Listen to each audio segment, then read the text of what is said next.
She planted herself in front of me, finger nearly brushing my nose, her voice trembling with rage. "You don't belong here anymore. This is HOA territory now." It had been a full decade since I'd last set foot on my father's ranch. And the welcome I got was a stranger trying to drive me off the land that raised me. A line of her supporters lingered a few steps behind, arms folded tight, waiting for me to give up and walk away. I stayed rooted where I was. My eyes drifted to the new sign she'd hammered into the fence. Contested property. My father carved this place out of wilderness with his bare hands, and now this self-declared neighborhood monarch was calling it hers. She leaned closer, smirking. "I've already contacted the authorities. You'll be removed today." For a few seconds, I let the silence hang between us, letting her think she'd won. Then, in a level voice, I said, "Karen, you just made the biggest mistake of your life." Her grin only deepened as a police cruiser turned up the gravel path, dust rising behind it like a curtain announcing her victory. Folding her arms, she muttered loudly enough for her audience, "Finally, now you'll see what happens when you cross the HOA." Two men stepped out of the car, but something about them didn't sit right. No badges clipped to their belts, no proper gear, and one couldn't even wear his hat straight.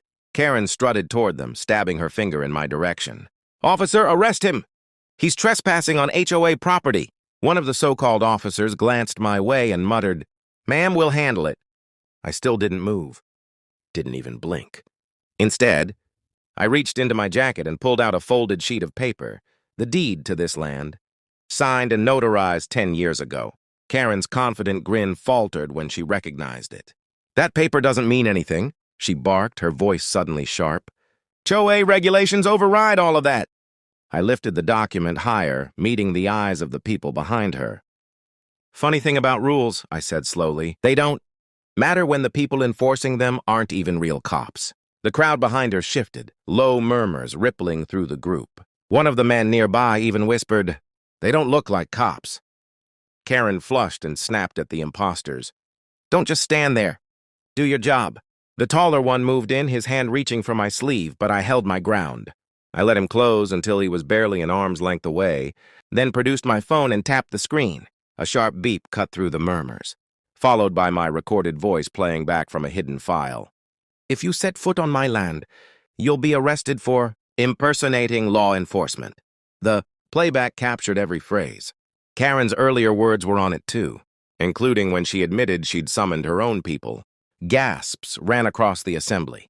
Karen's face drained as the realization hit. I had been recording since I arrived.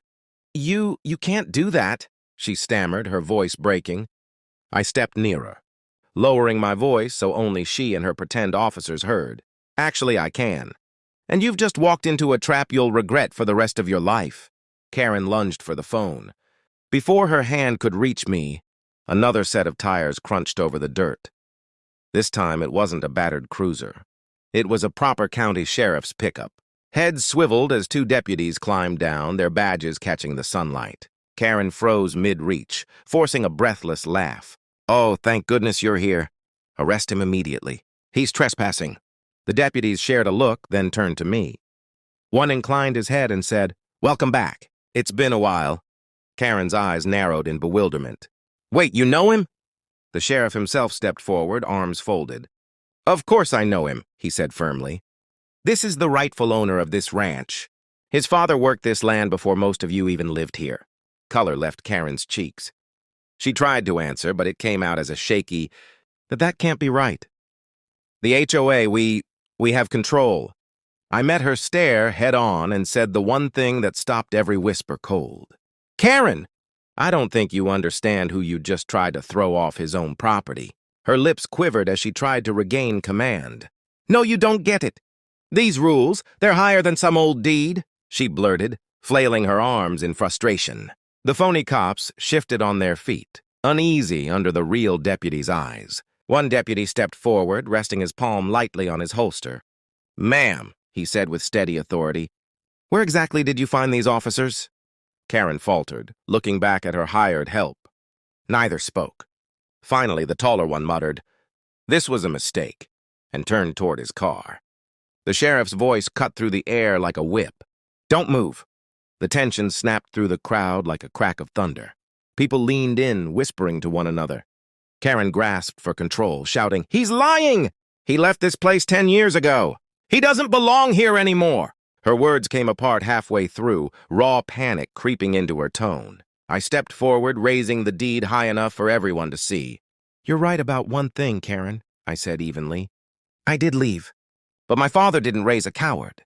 I came back for a reason, not just to reclaim what's ours, but to expose people like you." The deputies turned toward me, waiting.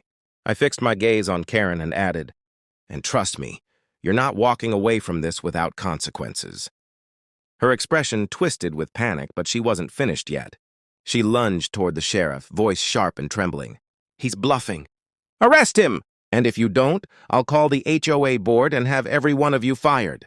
Gasps rippled through the onlookers as they realized just how far she'd gone. The sheriff didn't flinch. Calmly, he reached into his jacket and pulled out a small black folder, opening it for all to see. "Funny thing, Karen," he said, his voice steady but edged with iron. "Before coming out here, I checked the county records. This ranch, every acre of it, still belongs to him. And one more thing, your so-called HOA isn't even legally registered in this county." A heavy stillness fell over the group. Karen stumbled back a step, shaking her head hard. No, that's not true." But her own followers began to whisper among themselves, doubt spreading through the group like wildfire. One man near the front murmured, "Wait, we've been paying her this whole time?" I took a slow step forward, lowering my tone so every word carried weight. "Karen, it's over. You've stolen money, lied about your authority, and brought imposters onto my property. That's not leadership, but that's fraud." Her eyes darted from the sheriff to the crowd, then back to me. For the first time, fear flickered across her face. The mask of confidence she'd worn cracked completely. She tried to laugh, but her voice betrayed her. "Fraud? Don't be absurd. I was just keeping order." The sheriff's patience ran out. He gave a curt nod, and in one swift motion, a deputy stepped behind the taller impostor, locking cuffs around his wrists. The second deputy caught the other man before he could slip away. The crowd erupted, shouts, gasps, and phones rising to record every second. "You made us pay for nothing," one neighbor yelled. "You threatened our kids with fake fines," another shouted. Her empire was collapsing before her eyes. Karen's face drained of color, the weight of her lies pressing down. She jabbed a trembling finger toward me. "This isn't over.